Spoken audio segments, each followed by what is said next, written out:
My son said, "We'll take care of your money." I watched him cry when the bank said zero. The woman at the bank didn't even look me in the eye when she said it. "Mrs. Sutherland, I'm very sorry, but your balance is zero." She didn't know that her words would echo in my bones like a bell rung at a funeral. I stood there, clutching my purse with both hands, feeling the heat rise up my neck. "I beg your pardon?"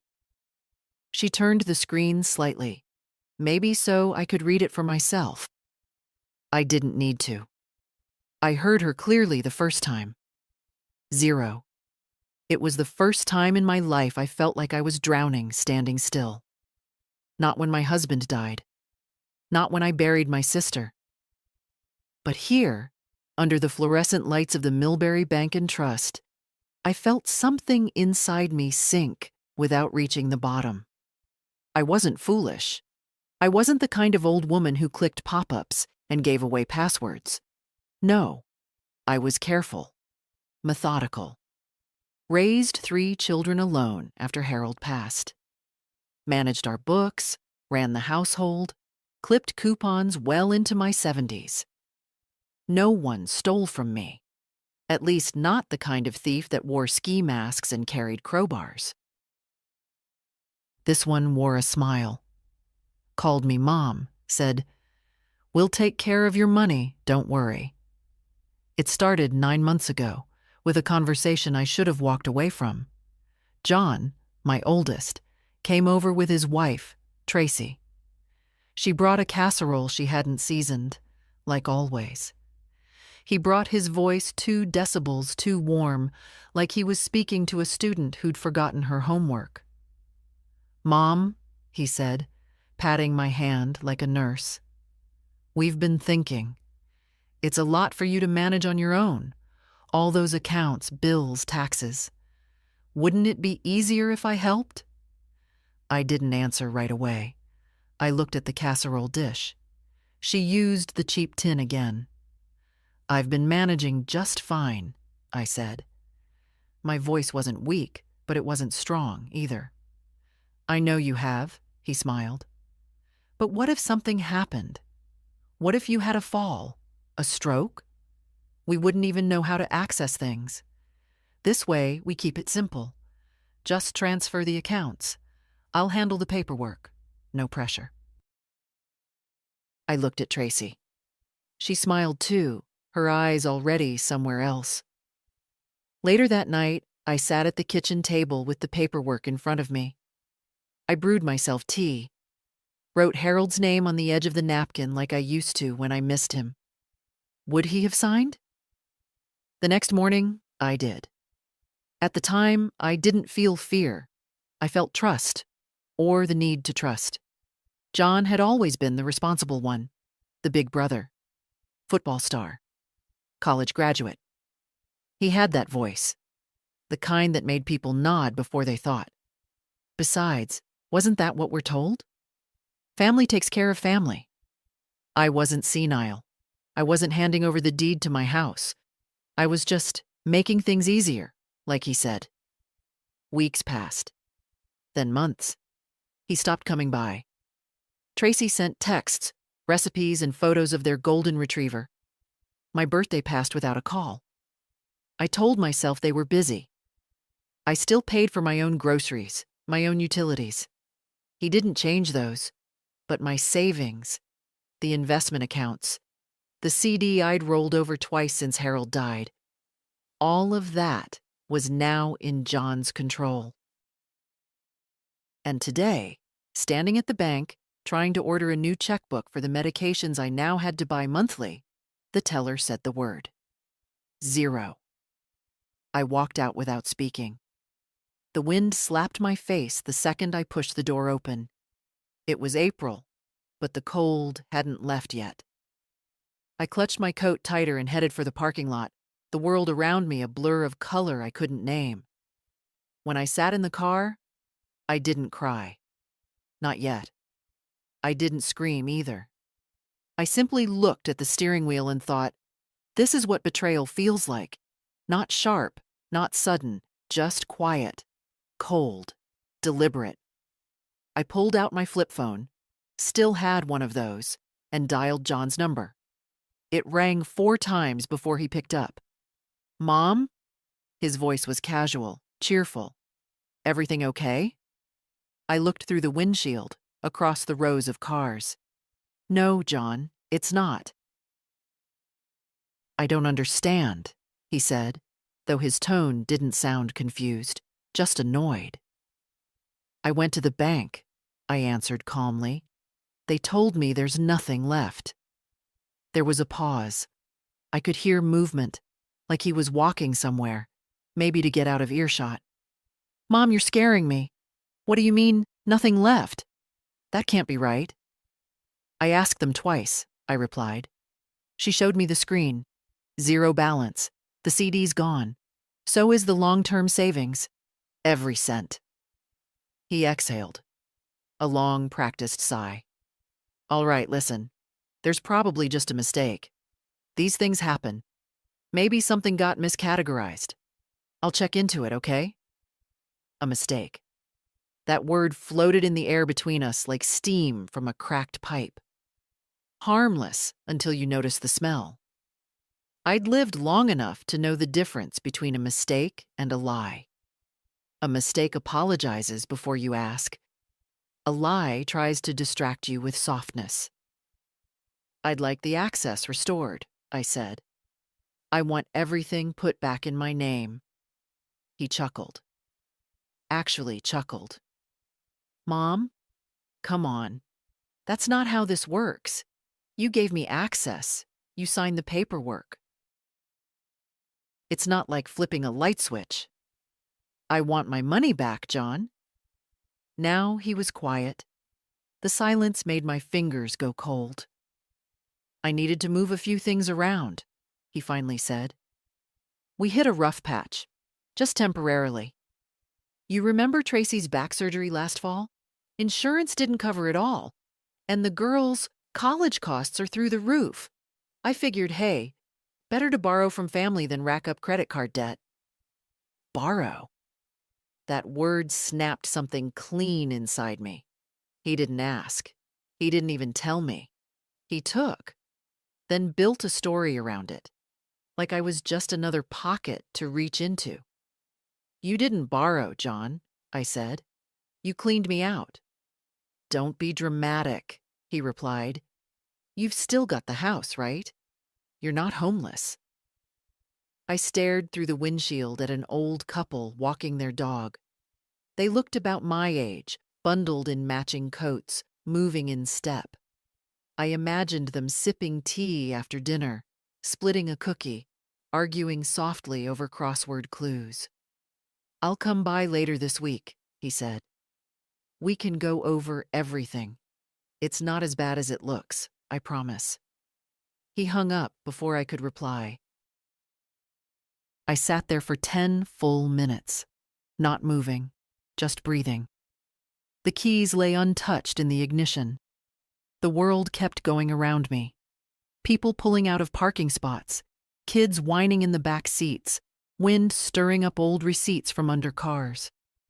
I wasn't angry, not yet. What I felt was shame, not for him, for me, for thinking I could still trust my son the way I once trusted his tiny fingers to wrap around mine without squeezing too tight, for believing that family, by default, meant protection. I'd made excuses for him before. When he forgot birthdays, when he borrowed money that never came back, when Tracy slipped in comments about how old-fashioned I was, when they stopped inviting me for holidays and started sending photos instead. Every time, I folded inward like a napkin. I told myself it wasn't worth the fight, that keeping the peace mattered more than keeping score. But today, there was no more folding. I started the car and drove home. My hands were steady on the wheel. The cold had settled deeper into my knees and wrists, but I didn't mind.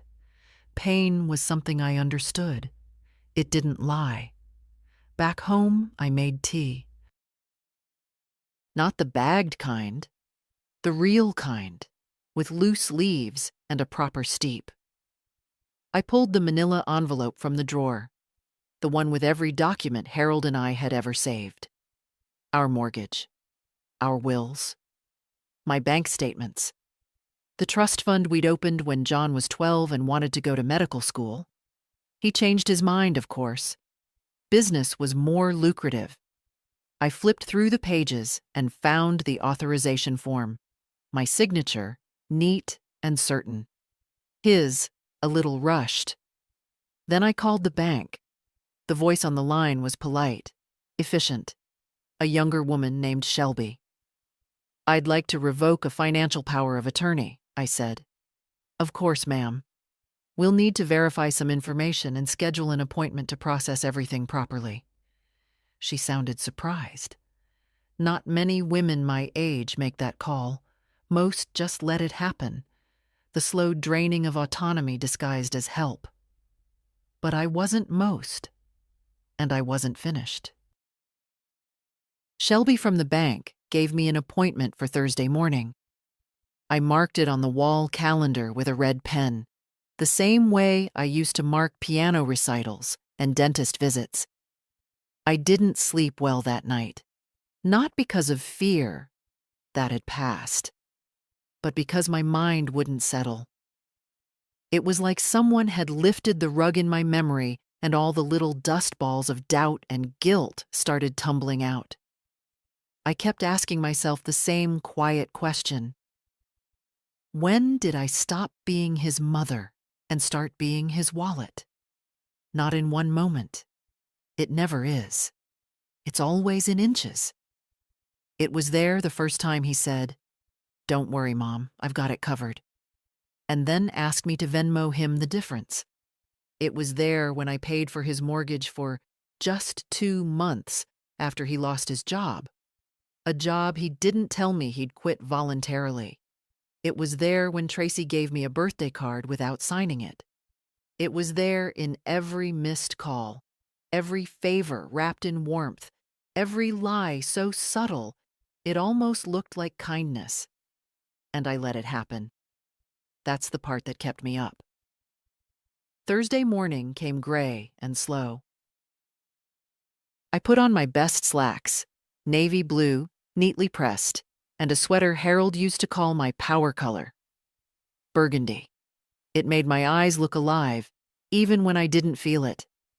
Shelby greeted me with a firm handshake and eyes that kept darting toward the clock. I handed her the folder I'd prepared. Statements, authorizations, notes I'd written in the margins. A little too neatly, maybe. Years of housekeeping made me thorough. "I'd like to restore full control of these accounts to my name," I said, "and revoke any third-party access, including my son's." Shelby nodded, professional. No questions. That was a mercy. When we finished, she stood and offered me a copy of the new paperwork. "There may be a few pending transactions already in process," she said, flipping through the forms. "Some withdrawals were made just 2 days ago. One in the amount of $4,800. Do you recognize that?" "No," I said. She hesitated. "Would you like us to open a fraud claim?" I thought about the word fraud. It felt too clean, too legal. What John had done wasn't just financial. It was personal, intimate. He hadn't hacked my password. He'd leaned into the trust I'd wrapped him in since he was a boy with scraped knees. "Not yet," I said. "Let's wait." Shelby looked like she wanted to say something else. Maybe she'd seen this before. Maybe not. As I left the bank, a gust of wind caught the door and nearly slammed it shut behind me. I held it steady, let it close softly. Quiet strength. That's what I had left. At home, I brewed another cup of tea and sat down at the table. I thought about the Christmas 6 years ago when John had forgotten to bring the pie he promised. "It was crazy at the office, Mom. I'm doing the best I can." I told him it was fine, that I'd baked one just in case. I always did that. Baked one just in case. paid one just in case, offered help just in case. But now the just in case had a cost, and it was me. I picked up the phone and dialed another number, not John's. Sarah's, my youngest. The one who moved to Oregon 10 years ago and always sent thank you cards, even when I mailed her something small. She picked up on the third ring. Mom? Everything okay? I paused. I hadn't told her yet. I hadn't told anyone. No, darling. Not really. Her voice dropped. What happened? And so I told her. Not everything, not yet, but enough. That her brother had taken control of my finances, that the money was gone, that I'd taken it back. There was silence on her end, but not the kind that hides shame. Mom, she said quietly, I'm so sorry. I had no idea. If I'd known— I know, I interrupted gently. You would have come sooner. But I didn't know either. Not really. We talked for a while. She asked if I needed anything. I said no. She offered to fly in. I said not yet. When we hung up, I felt something I hadn't in days. Relief.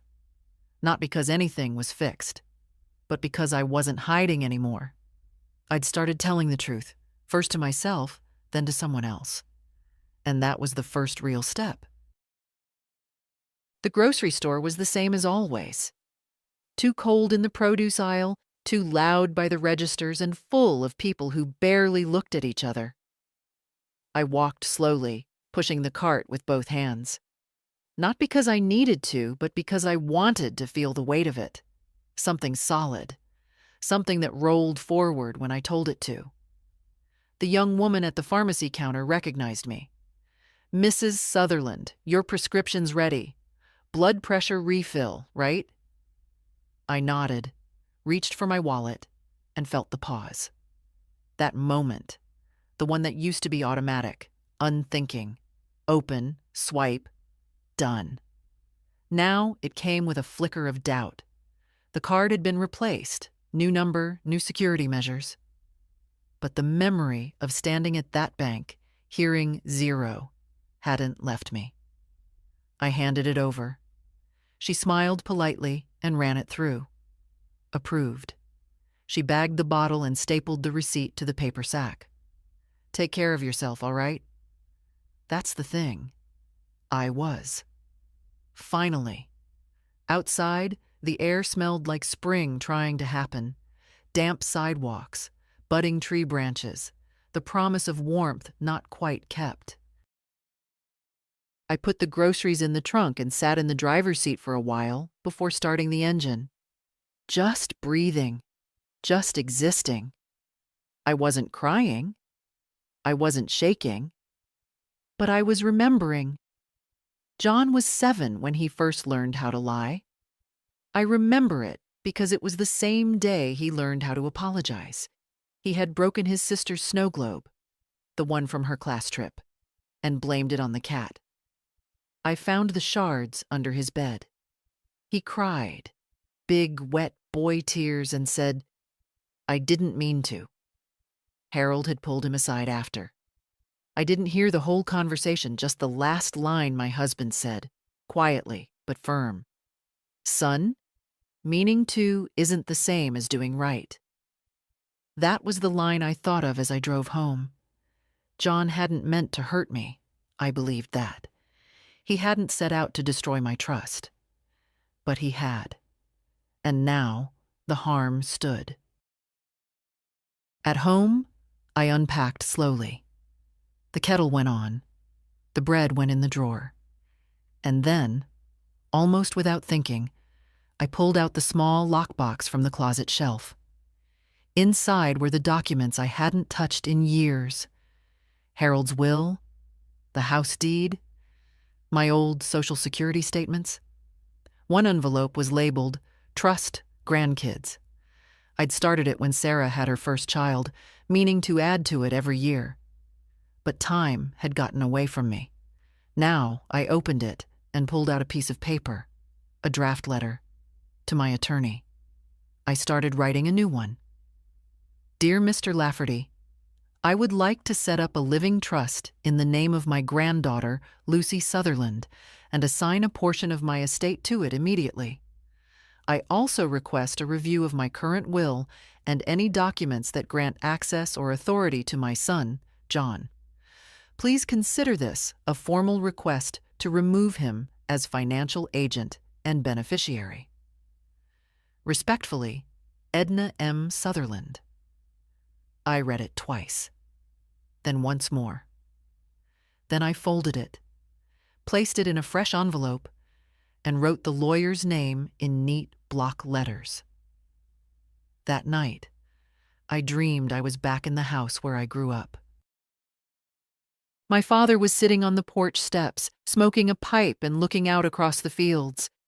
In the dream, I was a child again, knees scraped, dress wrinkled, and I asked him, "What if people stop loving you?" He looked at me, took the pipe from his mouth and said, "Then you love yourself twice as hard." I woke up before dawn. The house was quiet. My knees ached.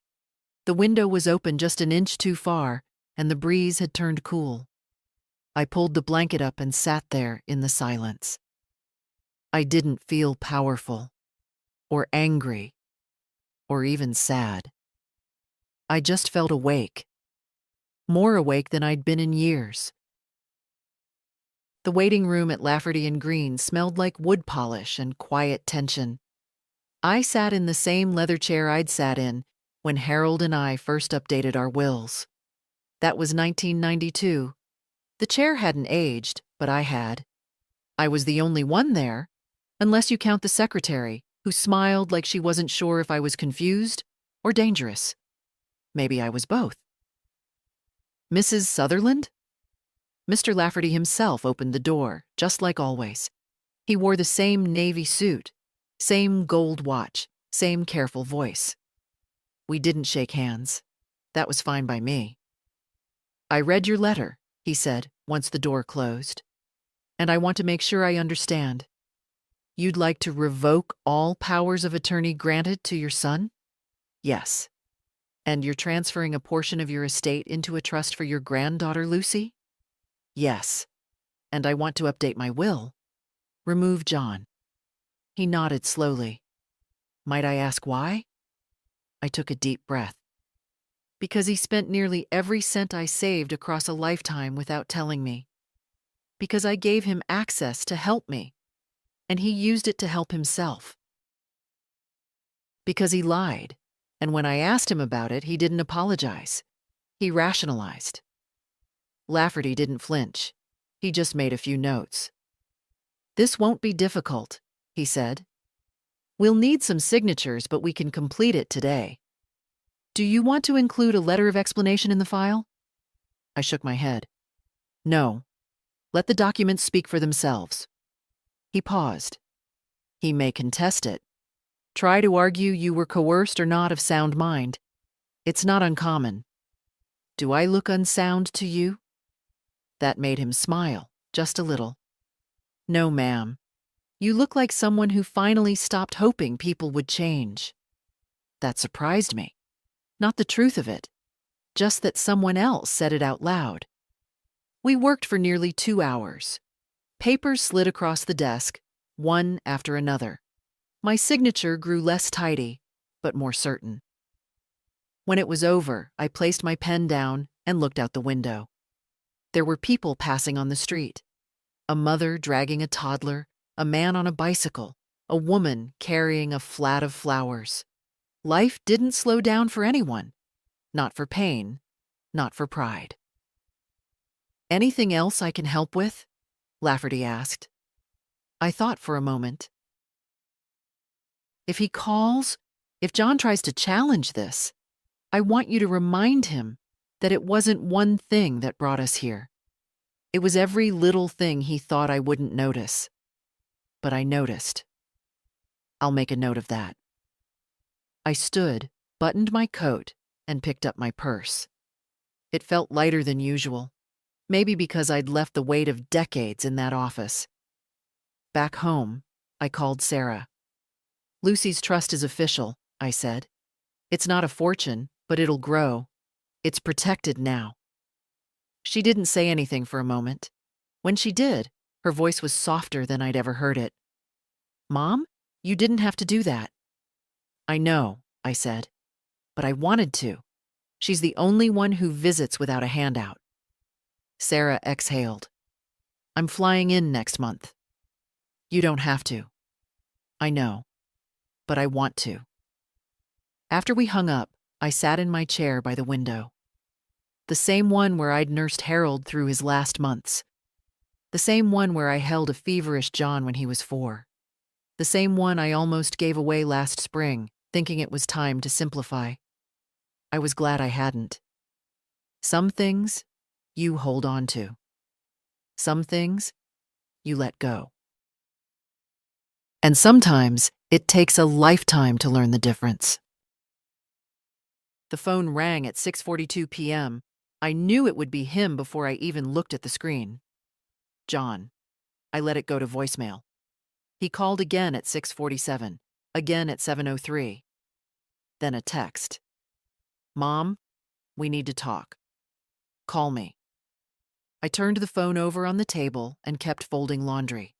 He'd spent the last 6 months answering none of my questions, ignoring my silence, taking without checking. And now, suddenly, he needed to talk. It was remarkable, really, how fast concern blooms when consequences arrive. I kept folding, each towel sharp, square, tight at the corners. It wasn't about cleanliness. It was control. The little kind that doesn't depend on anyone else. At 7:18, he called again. I answered this time. Hello, I said. Mom, thank God. Listen, we need to figure something out. Do we? Yes. I mean, Tracy just tried to use the credit card and it got declined. Then I called the bank and they said everything's frozen. They said you came in. I did. You didn't tell me you were doing that. I didn't know I had to. The silence on his end was thick, not empty, just full of all the things he wasn't used to hearing from me. You could have warned me, he said, voice tense. I have bills pending, accounts linked to that card. Lucy's school deposit. Lucy's school deposit? I interrupted. You're using my accounts for Lucy's tuition? I was going to pay it back. You've said that before. I could hear his breathing, fast, short. You don't understand, he said. Things have been hard. My job's not what it used to be, and Tracy's still recovering from her surgery. And none of that justifies stealing. He flinched, I could tell, even through the phone. I didn't steal, Mom. Don't say that. You gave me access. And you abused it. Silence. Then, why are you doing this to me? That was the moment, the exact moment I realized we weren't even having the same conversation. He thought I was doing something to him, not something for myself. I took a slow breath. John, this isn't revenge. This isn't punishment. It's protection. For me. From you. You're acting like I'm some kind of criminal. You're acting like I'm an endless resource. More silence. You left me with nothing, I said. You drained accounts I built with your father. You spent money you didn't earn. And when I asked where it went, you said, don't worry. That's not how grown-ups operate, John. I was just trying to keep everything afloat. At my expense. I expected him to hang up. Instead, his voice dropped. Do you want me to beg? No, I said. I want you to understand. And what if I don't? Then that's not my burden anymore. After the call, I made myself toast with real butter. Not the margarine Tracy always insisted was healthier. I sat at the kitchen table and ate slowly. Outside, the wind was picking up. The pear tree out front had started to bloom early. White petals scattered across the porch, like confetti after a party no one remembered. I picked up the phone again, dialed Lafferty's office, and left a message. Please proceed with filing the full restriction order on all joint accounts, and add a clause about no third-party access reinstatement without my written approval. Thank you. I hung up and set the phone down again. This time, it didn't ring. I always believed the worst part of betrayal would be the pain, but it wasn't. The worst part was the adjustment. Waking up each day and remembering that the person you raised with lullabies and casseroles would now rather argue about access rights than say, "I'm sorry." The apology never came. Not the next day, not the one after. Instead, there were more messages. One said, "Let's be adults about this." Another, "You're blowing this out of proportion." And then, "You're making it impossible for me to fix anything." I didn't respond. What was there to fix? A few days later, I went to see Mr. Lafferty again. He had the final trust documents ready, along with the revised will. Everything neat, signed, legal. "Lucy's trust is airtight now," he said, tapping the folder gently. "Even if your son tries to contest it, he won't get far." Good. He leaned back. "I have to say, Mrs. Sutherland, I see a lot of clients make moves out of spite. But you're very clear. I respect that." "It's not spite, Mr. Lafferty. It's correction." He nodded, not smiling this time. When I got home, I found a letter in the mail. Not a bill, not a circular, a real letter. From Lucy. The envelope was lavender, the ink slightly smudged. "Grandma, Mom, and Dad are being weird lately. I heard them whispering about money, and then Dad said something like, 'It's all gone now anyway.'" He looked really angry. "I asked what was wrong, but no one told me. I don't know what's happening, but I hope you're okay. You can call me if you want, even if Dad says not to. I won't tell. I love you, and I still have the bracelet you gave me when I was 10. Love, Lucy." I sat down slowly, letter in hand, and reread it twice. So John was starting to unravel. Good. Not because I wanted him to suffer, but because finally the truth was making itself known. He couldn't hide it anymore. Not behind borrowed warmth, not behind Tracy's social smiles, not behind my silence. Lucy knew something was wrong. Children always do. I went to my writing desk and pulled out a fresh sheet of paper. "Dear Lucy, thank you for writing to me. It means more than you can imagine. Yes, things are a little complicated right now, but not because of you. You've done nothing wrong. In fact, you've done everything right.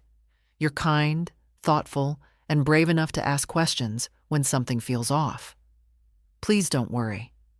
I'm safe. And you're safe too. One day, when you're older, we'll talk about what happened. I'll tell you everything. Not to make you sad, but so you can understand how important it is to never give away your power. Not even to people you love. Until then, wear your bracelet. It's a reminder that we're always connected, even when the people in between try to keep us apart. With all my love, Grandma." I folded the letter, tucked it into an envelope, and placed it on the table for mailing in the morning. I didn't cry. I thought I might. But instead, I felt something else. A quiet calm. The kind that comes when you stop trying to fix what someone broke on purpose. The next time John came to the house, he didn't knock. He used his old key, the one I'd forgotten he had. I was in the kitchen, peeling apples for a pie, when I heard the door open and then his voice call out, casual, as if nothing had happened. "Mom?" I didn't answer right away. I wiped my hands on the towel, turned down the stove, and stepped into the living room. He was already halfway inside, holding his phone in one hand, keys in the other. "You shouldn't use that key anymore," I said. He looked up, startled. "What?" "I changed the locks yesterday." He blinked. "Why?" "I don't want you walking into my home unannounced." He stared at me like I'd said something rude, like I'd forgotten my place. "You're serious?" "Very." He shifted his weight, looked around the room like it had changed somehow. It hadn't. Only I had. "I thought we could talk," he said, trying for warmth. "Face to face. No more cold shoulders." "You mean no more accountability?" "Mom?" "John, what do you want?" He opened his mouth, closed it, then sighed. A different kind of sigh than before. Not condescending, but tired. Real. "I messed up," he said finally. "I know that." I didn't move, didn't speak. He continued. "I thought I could juggle it all. The house, the girls' tuition, the medical bills. I thought if I could just get through a rough patch, it would be okay. But it snowballed. Fast." "And so you used my money," I said, "without telling me. I thought I could pay it back. Eventually. But you didn't ask. I didn't think I had to. You always helped. You never said no before." There it was. The sentence that explained everything and nothing. "I never said no," I repeated. "And that's why you stopped asking." He didn't respond. I walked over to the chair, the one he used to curl up in with picture books, and sat down slowly. My knees complained, but I didn't let it show. "I've spent years doing things for you, John. Paying your bills, watching your children, biting my tongue. And do you know what I've gotten in return?" His lips parted, then closed. Not visits, not care, not respect. Just more requests. More withdrawals, literal and emotional.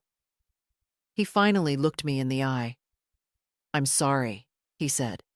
And this time, it sounded closer to true. But truth isn't always enough. "I don't hate you," I said. "But I won't trust you the same way again." He nodded slowly, a small movement, like someone absorbing bad news but not fighting it. "What now?" he asked. "Now you leave," I said gently. "And we start from zero. Not with money, with behavior." He looked like he wanted to argue, but he didn't. Instead, he walked to the door. He paused with his hand on the knob. "I'll give the key back," he said quietly. "You already did," I said, "by showing me who you are." He left without another word. I didn't cry. I returned to the kitchen, turned the stove back on, and resumed peeling apples. One slice at a time. The silence after he left wasn't empty. It was thick, settled. Like a room after the guests go home and the dust finally gets permission to fall. I didn't move for a long time. The pie sat unbaked on the counter, the apples browning slightly, cinnamon clinging to the air. I just stood there, listening to the quiet hum of my own house. It felt like the first time I'd really heard it in years. There were no raised voices, no explanations, no justifications trailing down the hallway. Just space. Clean, undisturbed space. I didn't hate John. I didn't wish him harm, but I no longer mistook guilt for love or panic for urgency. He had crossed a line, not all at once, but inch by inch over years. And I'd let him, because I loved him, because I wanted to believe he'd never truly take advantage, that he'd stop just before the edge. But some people only stop when they're caught. And even then, they're not sorry they jumped, only sorry someone saw. That weekend, Sarah arrived from Oregon. Her flight was delayed, but she didn't complain. When she came through the door, I saw the worry in her face.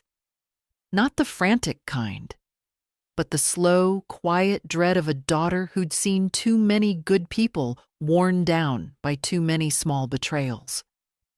She dropped her bag at the door and hugged me tightly. "Are you okay?" she whispered into my shoulder. "I am now," I said. We sat at the kitchen table, the way we used to. Tea between us, windows open, birds singing as if nothing in the world had changed. But everything had. "I spoke to John," she said carefully. "He called me after you froze the accounts." I didn't flinch. "What did he say?" She hesitated. "That you'd overreacted. That he was managing things responsibly. That you blindsided him." I smiled. The kind of smile that only comes after a long, bitter lesson. "And do you believe him?" "No," she said without pause. "Not anymore?" That was all I needed. We talked into the afternoon. She asked questions I hadn't been ready to answer before.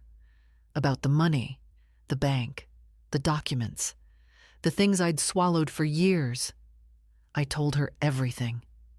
When I finished, she looked down into her tea, her fingers wrapped tight around the mug.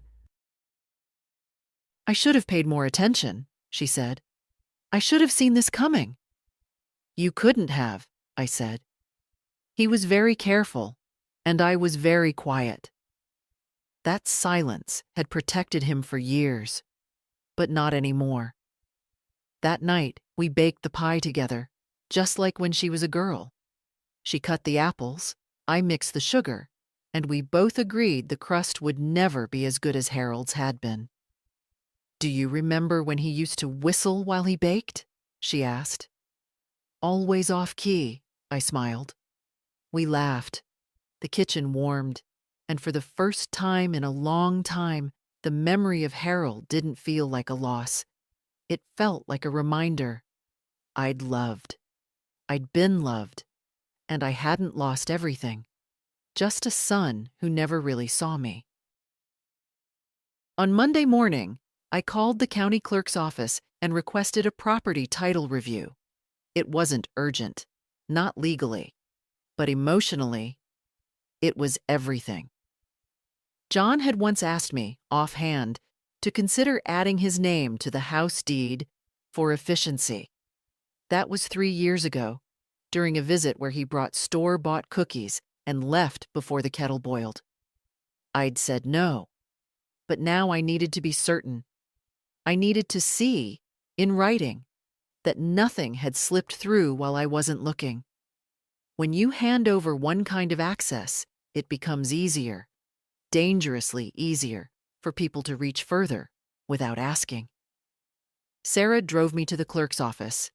She didn't hover, didn't treat me like glass. She waited in the lobby while I walked to the counter and gave my name. The clerk, a young woman with kind eyes, looked at the screen and smiled. "You're the sole owner, Mrs. Sutherland. It's all in your name. No liens, no additional parties listed." I nodded once, sharp and quiet. "Thank you." Sarah stood when I returned, reading my expression before I spoke. "All clear?" "All mine," I said. That afternoon, we went to see Mr. Lafferty again. "I want to add the house to Lucy's trust," I said, as soon as we sat down. "Effective immediately, but only after my passing.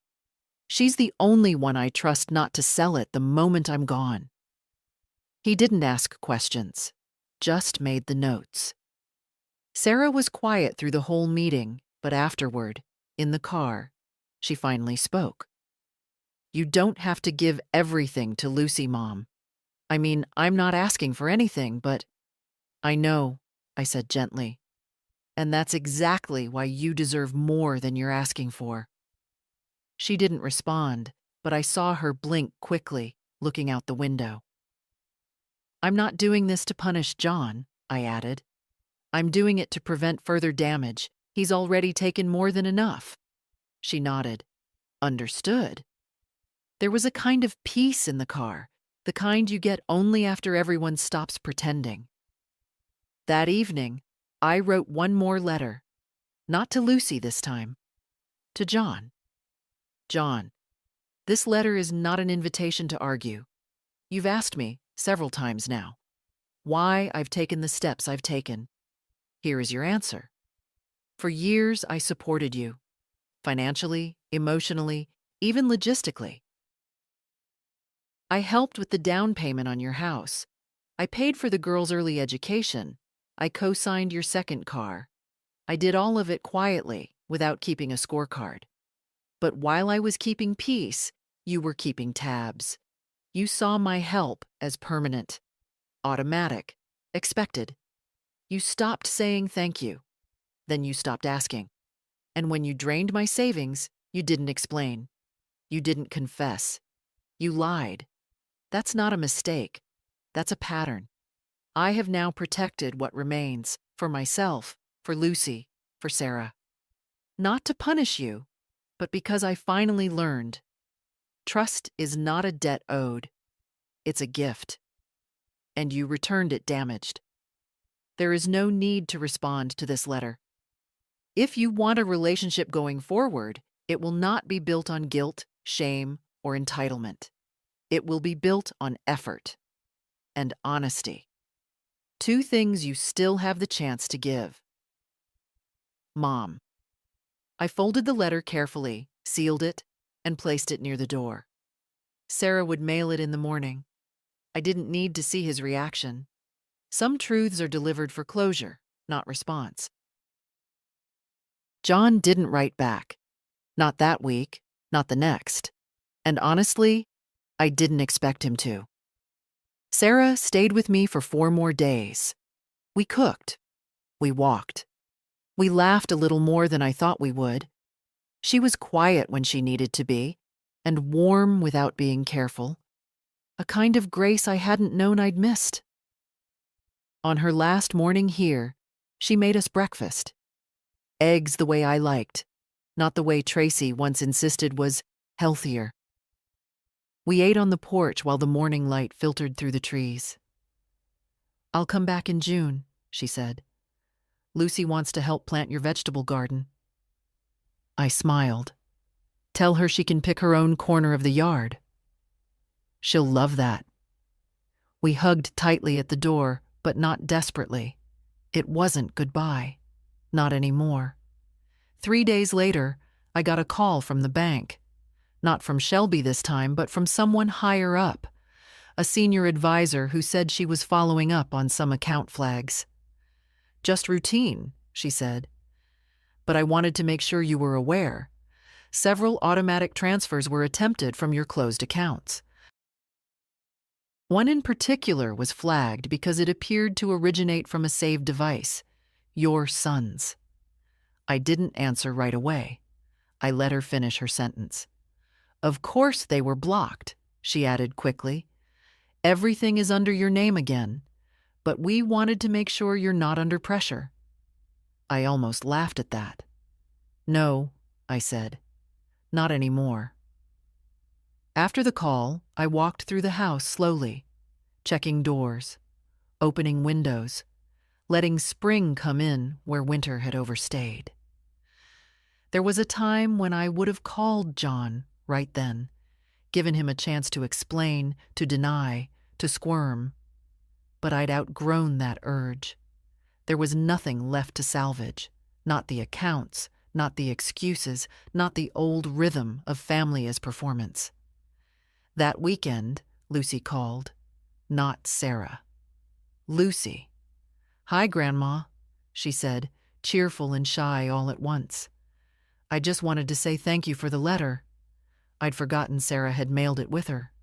"You're welcome, sweetheart. Did you get my note?" "I did. I read it twice. I showed it to Mom, too. She said you're the bravest person she knows."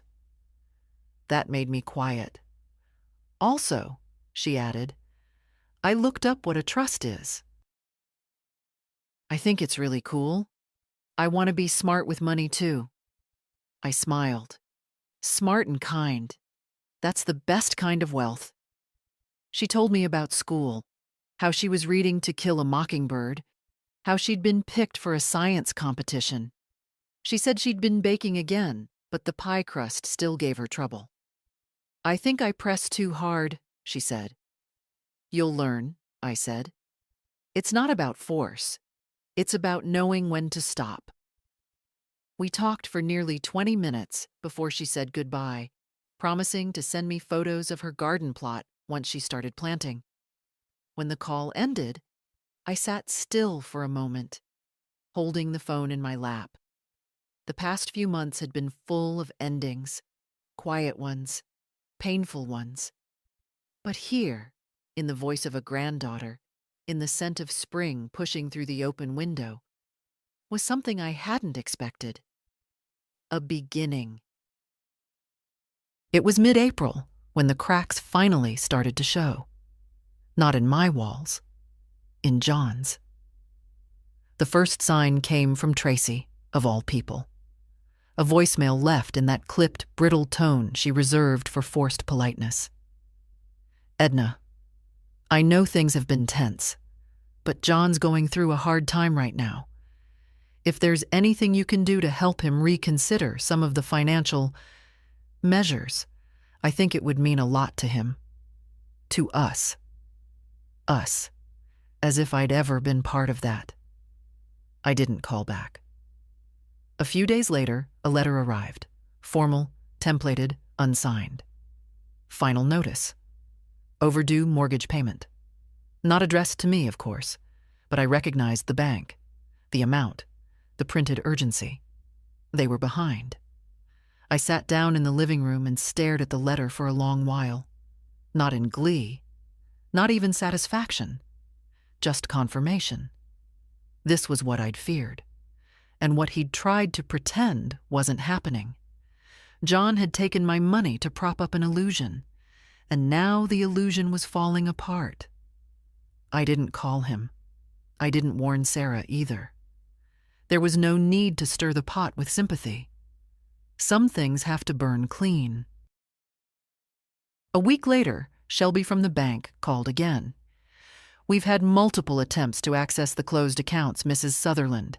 Password resets, device verifications. Nothing has gone through, but we wanted you to be aware." "Is it my son?" "We can't legally confirm," she said, "but I'd advise caution." "Thank you. I already changed the locks." She didn't laugh, but I think she understood. Then came the moment I didn't expect. Another voicemail, but this time from John himself. His voice cracked at the edges like glass under pressure. "Mom, I didn't know what I was doing, okay? I kept thinking I could fix it, that something would come through. But it didn't. And now they're threatening to take the house, and Tracy's done nothing but cry. And the girls? Jesus, Mom, I'm sorry. I messed up. I messed up so bad." I listened to it twice, not because I doubted what I heard, but because I wanted to be sure I didn't feel anything. And I didn't. No vindication, no warmth, no anger, just space. Empty space where his voice used to carry weight. I deleted the message. That evening, I opened the cupboard and pulled out the old teapot, the porcelain one with the tiny blue violets. Harold had given it to me for our 12th anniversary. I brewed a full pot, sliced a piece of the lemon cake Sarah had made last month and frozen for me, and sat at the kitchen table with a book. Outside, dusk was settling into its soft blue silence. No phones rang. No knocks came. No requests. And for the first time in months, maybe years, I felt not just peace but clarity. I didn't owe him my silence, or my outrage, or my attention. I had offered him trust, and he had offered me convenience, control, excuses. But now, the accounts were locked. The trust was sealed. The house protected. And me? I was still standing. He came to the house 3 days later. I saw him through the window, standing at the edge of the walkway, not quite ready to come up the steps. His shoulders had fallen. He wasn't wearing his usual jacket, just a wrinkled shirt, and a look that didn't belong to him when he was 13, but fit too well now. He stood there for a full minute before ringing the bell. I opened the door but didn't move aside. "Hi," he said. His voice was low, small. "John?" He shifted his weight, looked past me, maybe hoping Sarah would appear and soften the moment. She didn't. He looked down at the steps. I wanted to say I'm sorry. I didn't answer, not right away. "You already said that. On the voicemail." He nodded. "I know, but I needed to say it in person." I waited. "I ruined things," he said. "I know that, and I've been trying to think of what to do to make it right, but I can't. There's no fixing this, is there?" "No," I said. "There's only changing what you do next."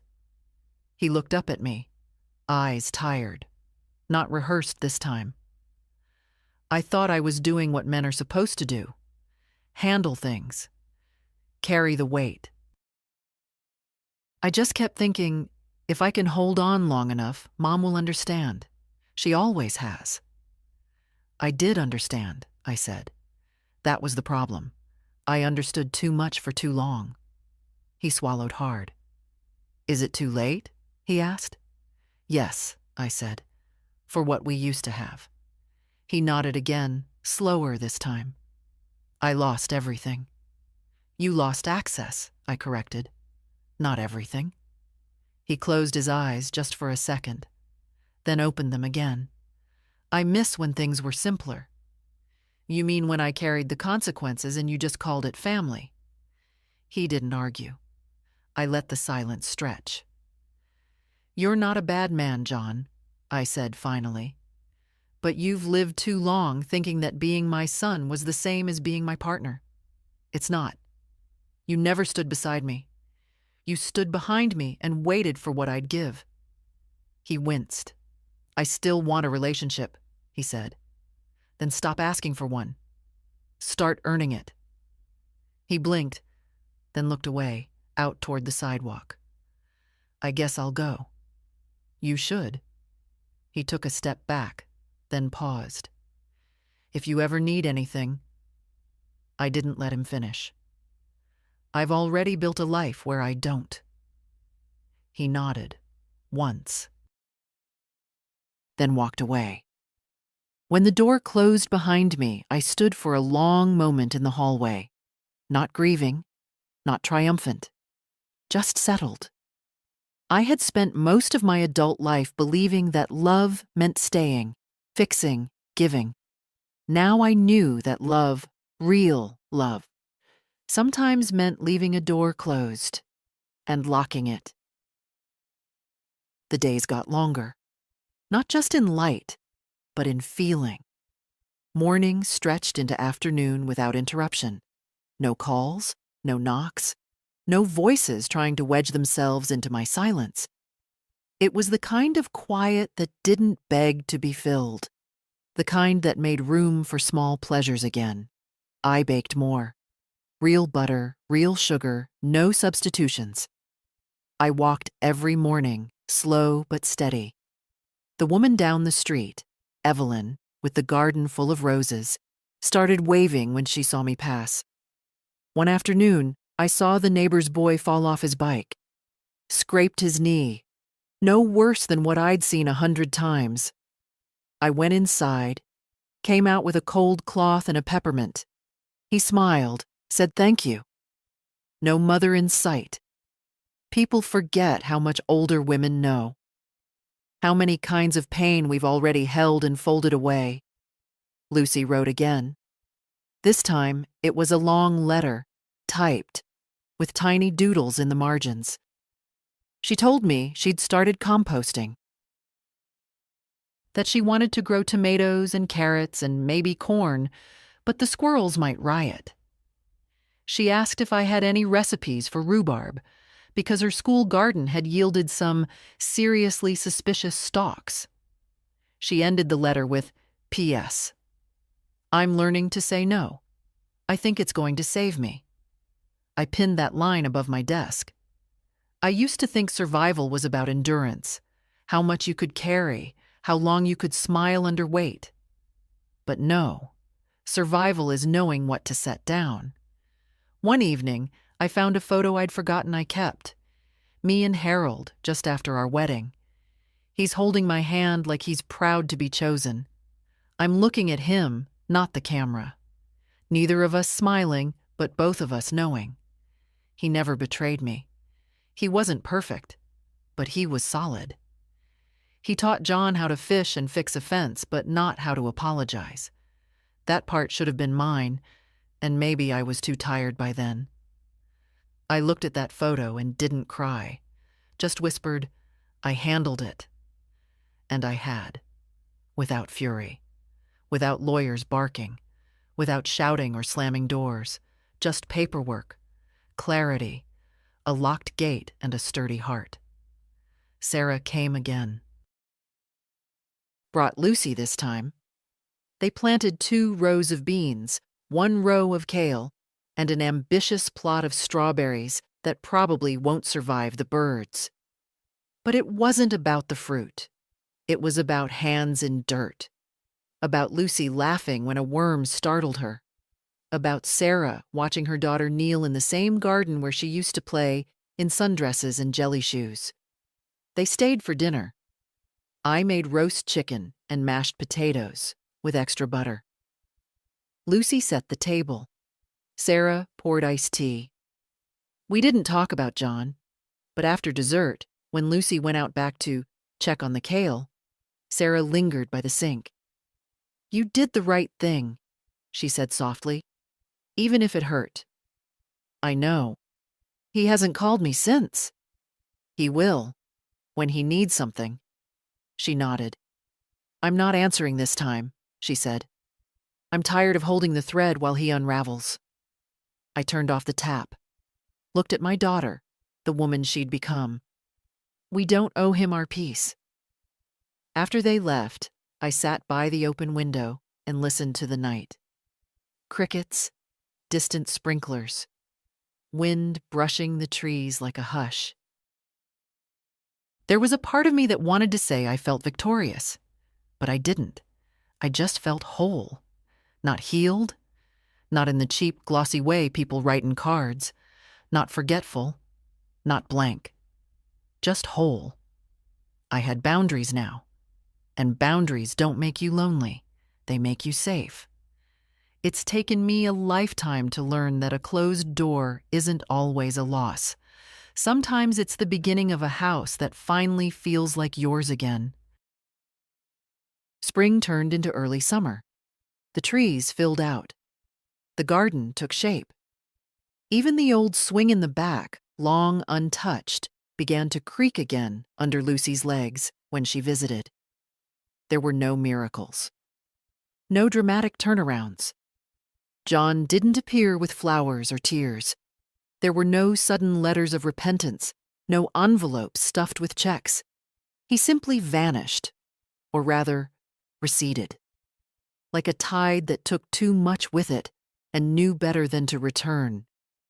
I didn't chase him. I didn't wish him well or ill. I just wished him elsewhere. One morning, I woke before the sun. The house was still.